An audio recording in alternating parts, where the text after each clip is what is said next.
పెద్దోళ్ళు అయితే ఎలాగైనా కొనుక్కుంటారు, పేదోళ్ళు చాలా సమస్యలతో ఉంటారు.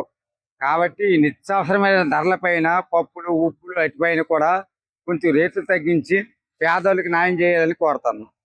ఇంకా అంటే ఇప్పుడు చాలా వరకు కూలి పని చేసుకుంటారు కదా, అదే వాళ్ళకి అదే తక్కువ డబ్బులు అవుతాయి. ఇప్పుడు నూనె ధర 200 అయ్యింది. సో దాని గురించి ఏం చెప్తారు? అదే చెప్తాను. మిడిల్ క్లాస్ వాళ్ళు ఈ రోజు వచ్చే క్వాలిటీ నూనె అమ్మాలంటే కొనాలంటే కొనుక్కోలేరు, ఒకళ్ళు అమ్మాలని అమ్ముకోలేరు. కాబట్టి నేను ఏమంటానంటే ఖచ్చితంగా రాష్ట్ర ప్రభుత్వం ఏమైతే ఉందో, ఇప్పుడు తెలంగాణ ప్రభుత్వం రేవంత్ రెడ్డి గారికి కూడా, అలాగే ఆంధ్రప్రదేశ్ ప్రభుత్వం చంద్రబాబు నాయుడు కూడా, అలాగే డిప్యూటీ సీఎం మరి పవన్ కళ్యాణ్ కూడా చెప్తాను ఒక మాట. నిత్యావసర పైన ధరలు ఏమున్నాయో, అవసరాలు ఉన్నాయో, పప్పులు ఉప్పులు ఎట్టిపైన కొంచెం దయచేసి పేదలను రక్షించి కొంచెం ధరలు తగ్గించాలని కోరుతాను. ఎందుకంటే అందరూ కూడా ఉన్నోళ్ళు ఉండరు, కొందరు పేదలు ఉంటారు. అవన్నీ కూడా కాపాడుకుని రావాలి. కాబట్టి మీరు ప్రభుత్వాన్ని కాపాడండి, ప్రజల్ని రక్షించండి. ఇలాంటివి చేస్తే కార్యక్రమాల్లో మరింత ముందుకెళ్తుంది రాష్ట్రాలు, మీకు కూడా మంచి పేరు వస్తుంది అని ఆనాడు ఈనాడు ఆనాడు ఎన్నో ఉన్నాయి.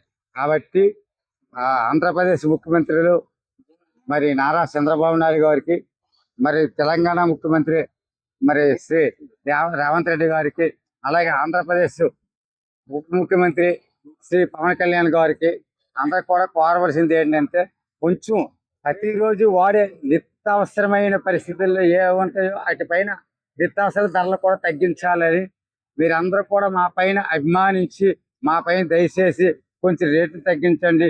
పప్పులు కానీ ఉప్పులు కానీ నూనెలు కానీ ఏవి కానీ దయచేసి తగ్గిస్తే పేద ప్రజలు కొంచెం ఎంతైనా కొంత అలుగుబాటులో ఉంటారు, సులువుబాటులో ఉంటారు. మీ అందరికి కూడా కృతజ్ఞతగా ఉంటారని నేను కోరుతాను. అంటే ఇప్పుడు మోడీ గారు బంగారం కూడా ఏడాదిన్నర పాటు కొనుగోలు చేయొద్దు అని చెప్పారు కదా, దాని గురించి ఇది మంచి ప్రశ్న. ఇప్పుడు మోడీ గారు మనకి మంచి మెసేజ్ ఇచ్చారు. మోడీ గారు నెంబర్ 1 మెసేజ్ ఇచ్చారు. మోడీ గారు బంగారం కొనాలంటే 1000 కిలోలు కొనగలరు, అది కాదు. కాకపోతే పేద ప్రజలు కూడా బంగారం కొనాలా. కాబట్టి మీ బంగారం మీరు కొనడం ఆపితే, కొంతవరకు ఆపితే కొంచెం ధరలు తగ్గుతాయి, ఆ పైన మీరు కొనవచ్చు. నెంబర్ 1 మెసేజ్ మోడీ గారు మన ఇండియాకి ఎన్నుముక. ఎన్నుముక మోడీ గారు మంచి మెసేజ్ ఏంటి ఇచ్చారంటే, బంగారం కొన్ని రోజులు కొనుగోలు ఆపండి. కొన్ని రోజులు కొనుగోలు ఆపితే కనుక ధరలు తగ్గుతాయి. కాబట్టి మీరు అందరూ కూడా దయచేసి బంగారం కొనొద్దు. ఎందుకన్నాడంటే కనుక కొంచెం ధరలు తగ్గుతాయి. ఇప్పుడు 2 లక్షలు ఉంది ఒక తులము. 2 లక్షల తులం కొనాలంటే పేద పరిస్థితుల్లో ఉండే మిడిల్ క్లాస్ లో ఎలా కొంటారు? కొనలేరు. కాబట్టి ఆ నెంబర్ 1 మెసేజ్ ఇచ్చారు మోడీ గారు.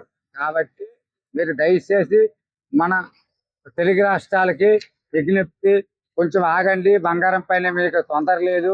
కొనాలంటే కొంచెం కానీ పెళ్లిళ్ళు పేరెంటాలు ఉన్నాయని దయచేసి కొనొద్దు, తర్వాత కొనండి, తప్పలేదు. మోడీ గారు సిద్ధాంతాలను పాటించండి. మోడీ గారు అంటే చెప్పారు, కొంచెం ధరలు తగ్గితే మీరు కూడా మిడిల్ క్లాస్ వాడు కూడా కొనొచ్చు. అర్థం. ఇప్పుడు మోడీ గారు 1000 తులాలు కొనగలరు, నేను ఒక 5 తులాలు కొనగలను. అంటే నాలాగా నువ్వు ఉంటావా? అందరూ ఉన్నారు కదా. కాబట్టి కొంచెం దయచేసి మీరు ఆగండి. ఆ రేట్లు తగ్గించే బాధ్యత నాది. మోడీ గారు మెసేజ్ ఏంటంటే, మోడీ గారి మెసేజ్ విన్నాం. మోడీ గారి మెసేజ్ ఏంటంటే కొంచెం మీరు ఆగండి, బంగారం ధరలు తగ్గించే బాధ్యత నాది అన్నాడు మోడీ గారు. దాని అర్థం అది.